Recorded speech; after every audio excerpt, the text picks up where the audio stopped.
Alhamdulillahirrabbilalamin, kita semua mesti diberikan kesehatan, terutama di masa pandemi ini. Nah, di video saya kali ini, saya akan membahas dan menjelaskan tentang cara estimasi model regresi data panel. Pada analisis regresi data panel beserta cara pengolahan datanya. Sebelumnya, perkenalkan, nama saya Anggun Nada dengan NIM 1862201023 dari kelas akuntansi 6 SIP 2 mahasiswi Universitas Muhammadiyah Tangerang. Pertama-tama kita harus tahu nih apa itu data panel. Yang kedua, apa aja sih jenis-jenis model data panel. Yang ketiga, bagaimana penentuan model terbaiknya. Dan apa asumsi kelas yang berkaitan dengan regresi data panel. Juga bagaimana sih cara data panel yang didampingi aplikasi yang mempermudah meregresi data panel. Mari kita bahas satu persatu. Oke, untuk data panel itu sendiri adalah kombinasi antara data silang tempat cross section dengan data untuk waktu time series. Selanjutnya untuk jenis-jenis model data panel, menurut Widarjono 2009 menyatakan terdapat beberapa metode yang biasa digunakan dalam mengestimasi model regresi dengan data panel, yaitu polling least square atau common effect, pendekatan efek tetap atau fixed asset. Yang ketiga, pendekatan efek random atau random effect. Lalu untuk menentukan model terbaik, penentuan model terbaik antara common effect, fixed effect, dan random effect menggunakan dua teknik estimasi model. Dua teknik ini digunakan dalam regresi data panel untuk memperoleh model yang tepat dalam mengestimasi regresi data panel. Dua uji yang digunakan, pertama yaitu cost test, digunakan untuk memilih antara model common effect dan fixed effect.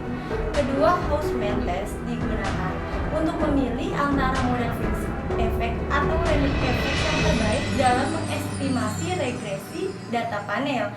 Penggunaan kedua pengujian tersebut dalam pemulihan model terbaik regresi data panel. Nah, selanjutnya untuk asumsi klasik dalam data panel, ada beberapa keuntungan yang diperoleh dengan menggunakan estimasi data panel. Pertama yaitu meningkatkan jumlah observasi atau sampel, dan yang kedua memperoleh variasi antara unit yang berbeda antara ruang dan variasi menurut waktu. Menurut Gujarat 2012, data panel sedikit terjadi kolineritas antar variabel sehingga sangat kecil kemungkinan terjadi multikolonialitas. Berdasarkan uraian tersebut, asumsi klasik yang digunakan dalam penelitian uji autokorelasi dan uji heterokedastis. Yang pertama, uji autokorelasi. Autokorelasi muncul karena residual yang tidak bebas antara satu observasi ke observasi lainnya. Hal ini disebabkan karena error pada individu cenderung mempengaruhi individu yang sama pada periode berikutnya. Masalah autokorelasi sering terjadi pada data time series atau runtut waktu. Pada data panel dapat melalui uji Darby-Watson. Yang kedua ada heterokedastitas, yaitu timbul apabila nilai residual dari model tidak memiliki varians yang konstan. Artinya, setiap observasi yang mempunyai reliabilitas yang berbeda-beda akibat perubahan kondisi yang melatar belakangi tidak terangkum dalam model. Gejala ini sering terjadi pada data cross section sehingga sangat dimungkinkan terjadi heterokedastitas pada data panel. Implikasi terjadi autokorelasi dan heterokedastitas pada data panel dapat diperbaiki dengan model cross section atau SUR. Nah, apabila model data panel mengalami heterokedastitas tanpa autokorelasi, dapat diatasi dengan model cross section wide. Nah, untuk cara regresi data panel dalam penjelasan ini yaitu menggunakan software eViews 11. Untuk lebih jelasnya akan saya tampilkan tutorial berikut ini. Yuk, mari. Estimasi model regresi data panel pada analisis regresi data panel. Yang pertama kita lakukan adalah kita harus sudah mempunyai aplikasi eViews 11 seperti yang tertera pada layar berikut. Kita klik, maka akan muncul tampilan layar seperti ini. Kita klik OK dan kita klik close. Nah, nanti datanya akan muncul seperti ini. Lalu, sebelum kita melakukan estimasi, yang pasti kita harus sudah menyiapkan data untuk mempermudah melakukan estimasi. Nah, di sini saya sudah membuat dan merangkum data Excel yang saya ambil dari buku Bapak Ari Eksandi SEMAKT, yaitu terdiri dari 6 variabel. Nah, setiap variabelnya itu ada nomor 1 sampai dengan 9, yaitu ada nama, ada tahun di sini. Nah, untuk tahun di sini yang saya ambil dari tahun 2012 sampai dengan tahun 2016. Jadi setiap variabel ini yang membedakan hanya variabel dan jumlah variabelnya. Nah, untuk variabel pertama di sini ada variabel ukuran perusahaan atau size. Untuk variabel kedua ada variabel return on asset atau ROA. Nah, untuk variabel ketiga di sini ada variabel debit to ratio atau DAR. Untuk variabel keempat yaitu ada variabel non-performing finance atau NPF. Selanjutnya untuk variabel kelima yaitu variabel penerbitan sukuk.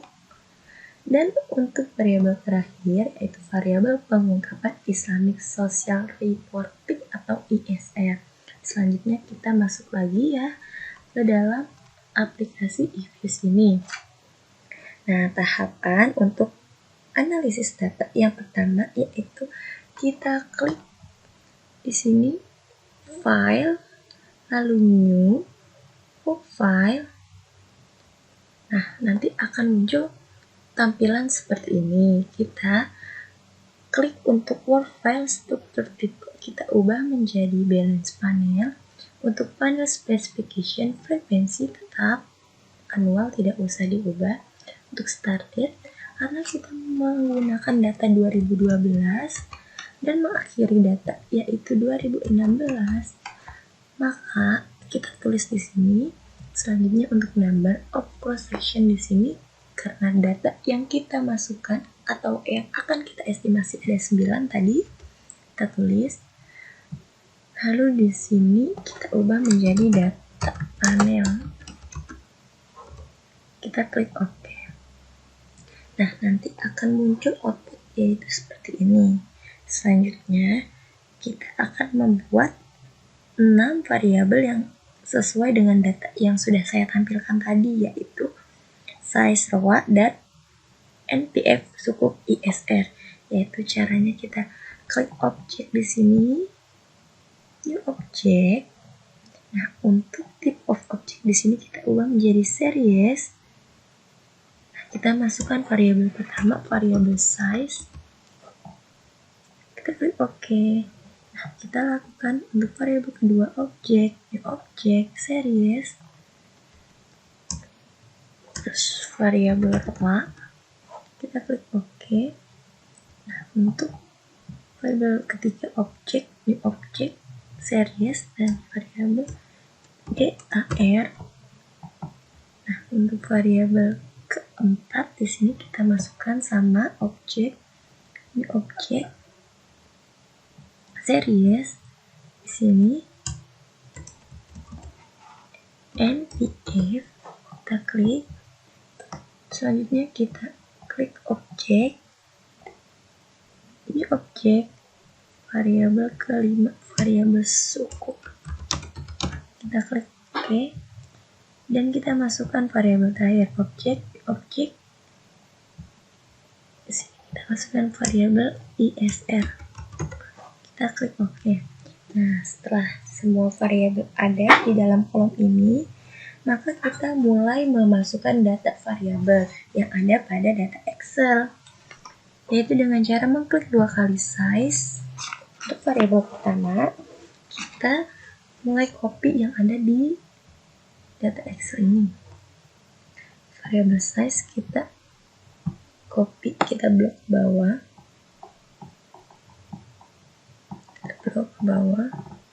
Kita copy dan kita paste di sini. Lalu kita klik yes. Selanjutnya kita klik minimize. Kita lakukan hal yang sama untuk variabel kedua, yaitu variabel row. Double klik, kita copy,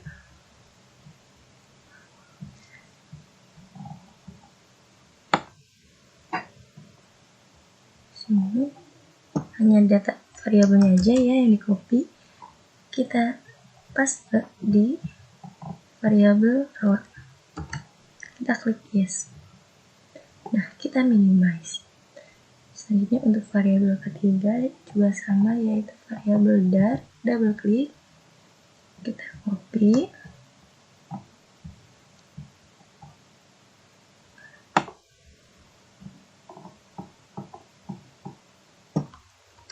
kita paste di sini,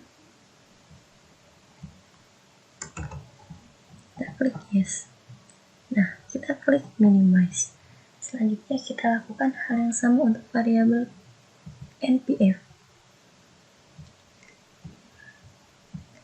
Kita copy, kita blok dulu ke bawah sini,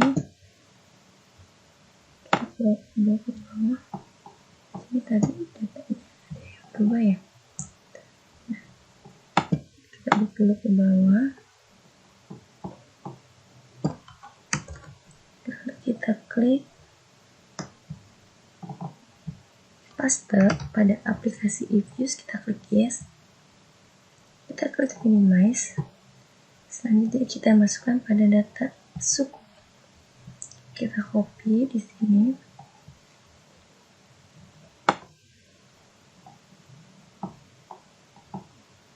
kita copy dan kita paste,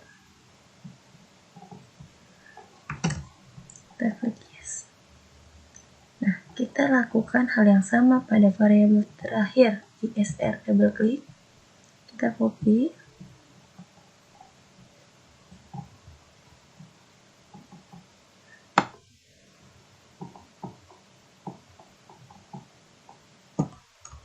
kita paste di sini, kita paste ya, kita klik yes.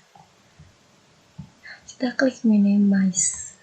Setelah semua objek pada data Excel kita pindahkan ke aplikasi eViews 11 ini,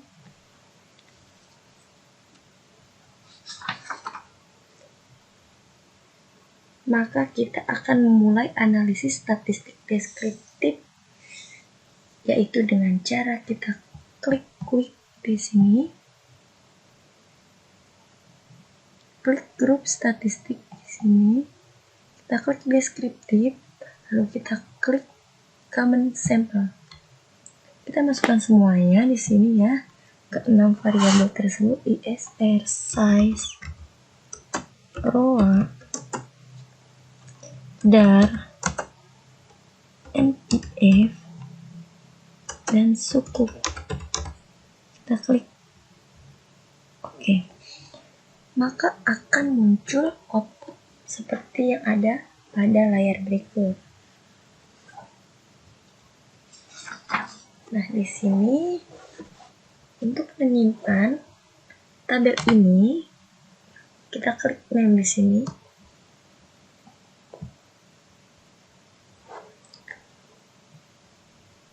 Lalu kita klik grup 1. Bisa diganti sesuai dengan keinginan, kita klik OK. Maka akan muncul di sini di atas ini eViews grup 1. Jika kalian ubah namanya penelitian, maka grup penelitian sesuai dengan keinginannya di sini. Selanjutnya untuk outputnya di sini yang pertama ada kolom mean. Nah, mean ini adalah rata-rata data diperoleh dengan menjumlahkan seluruh data dan membaginya dengan cacah data. Nah, untuk nilai mean terbesar dialami pada variabel size, yaitu sebesar 1639,22. Nah, sementara untuk variabel row di sini memiliki nilai mean terkecil, yaitu sebesar 0,013160. Nah, selanjutnya untuk kolom median di sini adalah nilai tengah atau rata-rata dua nilai tengah bila datanya genap. Nah, bila datanya diurutkan dari yang terkecil hingga yang terbesar. Untuk median terbesar dialami oleh variabel size di sini ya, yaitu datanya sebesar 16,460000. Sementara untuk variabel sukuk di sini memiliki median terkecil yaitu sebesar 0,000000. Selanjutnya di sini ada kolom maksimum, yaitu nilai paling besar dari data. Nah, untuk maksimum terbesar dialami oleh variabel size, yaitu sebesar 18,18000. Sementara untuk variabel ROA di sini memiliki maksimum terkecil yaitu sebesar 0,038100. Selanjutnya untuk kolom minimum yaitu nilai paling kecil dari data. Nah, untuk nilai minimum terbesar dialami oleh variabel size yaitu 14,29000. Sementara untuk variabel sukuk di sini memiliki nilai terkecil yaitu sebesar 0,000000. Nah, selanjutnya untuk standar defisiasi adalah ukuran dispersi atau penyebaran data. Nilai standar deviasi terbesar dialami oleh variabel size di sini yaitu 1,075476, yang berarti bahwa variabel LDR memiliki tingkat risiko yang lebih tinggi mengalami perubahan dibandingkan dengan variabel yang lain selama periode penelitian. Sementara untuk variabel ROA di sini mempunyai tingkat risiko yang paling rendah yaitu sebesar 0,01040. Hal ini menunjukkan bahwa variabel ROA selama periode penelitian mengalami perubahan yang tidak terlalu fluktuatif. Nah, selanjutnya di sini ada kolom snackness. Snackness adalah ukuran asimetri distribusi data di sekitar mean. Nah, snackness dari data distribusi simetris atau distribusi normal adalah 0. Positive snackness menunjukkan bahwa distribusi datanya memiliki ekor panjang di sisi kanan, dan negative snackness memiliki ekor panjang di sisi kiri. Untuk variabel dar di sini, dar dan variabel suku memiliki nilai di atas 0, yang berarti bahwa asimetri distribusi data di sekitar mean tidak normal. Sedangkan untuk variabel ISR, variabel size, variabel ROA, dan variabel NPF memiliki nilai di sekitar 0, yang berarti bahwa asimetri distribusi data di sekitar mean bersifat normal. Nah, selanjutnya di sini ada kurtosis. Kurtosis mengukur ketinggian suatu distribusi. Kurtosis suatu data berdistribusi normal adalah 3. Bila kurtosis melebihi 3, maka distribusi data dikatakan leptokurtosis terhadap normal. Bila kurtosis kurang dari 3, distribusi datanya datar dibandingkan dengan data berdistribusi normal. Nah, untuk variabel di sini ada variabel dar dan variabel suku memiliki kurtosis lebih dari 3, yang berarti bahwa ketinggian distribusi data tidak normal.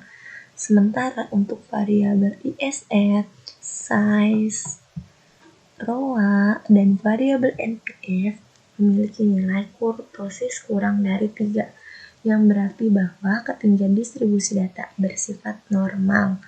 Nah, selanjutnya di sini ada Jerquibera, adalah uji statistik untuk mengetahui apakah data berdistribusi normal. Uji ini mengukur perbedaan snackness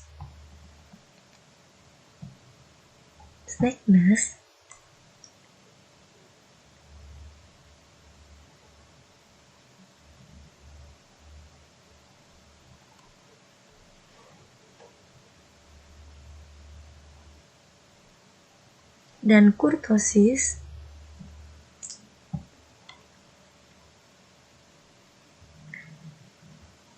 data dan dibandingkan dengan apabila datanya bersifat normal dengan H0 pada data berdistribusi normal.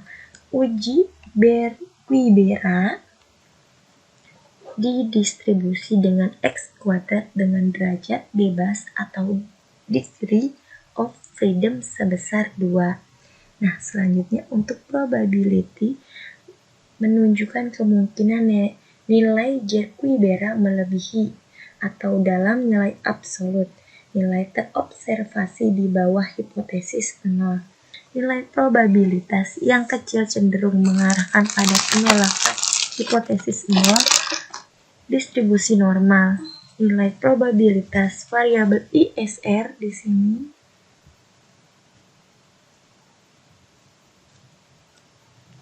sebesar 0,479723. Size di sini sebesar 0,405041 dan NPF di sini sebesar 0,747517, lebih besar dari A sama dengan 5%. Nah, kita dapat menolak H0 bahwa data berdistribusi normal. Normal atau tidaknya distribusi data dalam analisis statistik deskriptif tidak membuat sebuah penelitian gagal untuk dilakukan. Analisis statistik deskriptif digunakan hanya untuk melihat gambaran distribusi data yang akan diteliti saja. Jadi kalau misalnya datanya itu tidak normal, maka tidak akan membuat gagal pada penelitian ini. Jadi kita hanya membuat gambaran mana sih distribusi yang datanya normal atau tidak. Nah, selanjutnya saya akan menjelaskan dan memberitahu membuat tutorial untuk estimasi model regresi data panel seperti yang sudah saya jelaskan tadi, yaitu ada Common Effect Model CEM dan ada Fixed Effect Model atau FEM dan ada Random Effect Model. Untuk estimasi model regresi data panel, yang pertama Common Effect Model atau CEM, yaitu dengan cara kita klik quick di sini, klik Estimation Equation, dan di sini kita masukkan ISR, size, ROA, dan NPF juga suku. Nah, di sini tidak usah ada yang diganti, langsung kita klik OK. Maka akan keluar output seperti yang ada pada layar. Nah, untuk output ini dinamakan dengan Common Effect Model. Selanjutnya, saya akan memberikan tutorial untuk Fixed Effect Model. Itu caranya quick. Nah, di sini untuk common effect-nya kita beri nama dulu ya, yaitu name. X1 OK.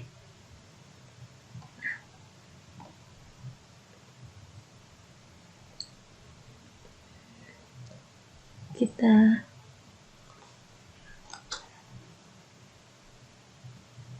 di sini kita klik name ya.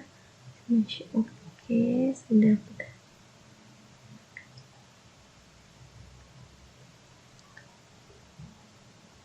estimasi. Nah, di sini kita klik estimasi, lalu kita klik panel, kita ganti untuk cross section, kita ganti menjadi fixed, kita klik OK. Maka akan muncul seperti yang ada pada layar untuk menentukan Fixed Effect Model, yaitu ini datanya sudah muncul. Selanjutnya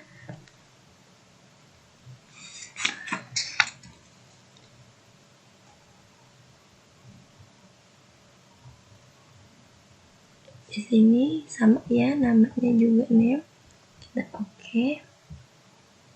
Nah, untuk melakukan random effect model atau REM, yaitu dengan cara klik estimator.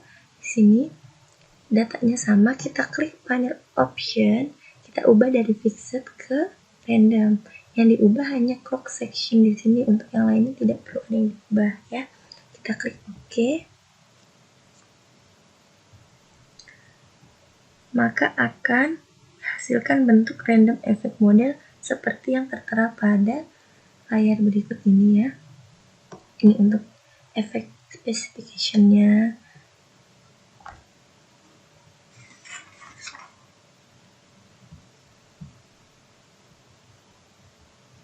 Nah, sekian presentasi dari saya dan penjelasan saya untuk tutorial penggunaan estimasi model regresi data panel pada analisis regresi data panel. Kurang lebihnya saya mohon maaf. Wabillahi taufiq wal hidayah. Wassalamualaikum warahmatullahi wabarakatuh.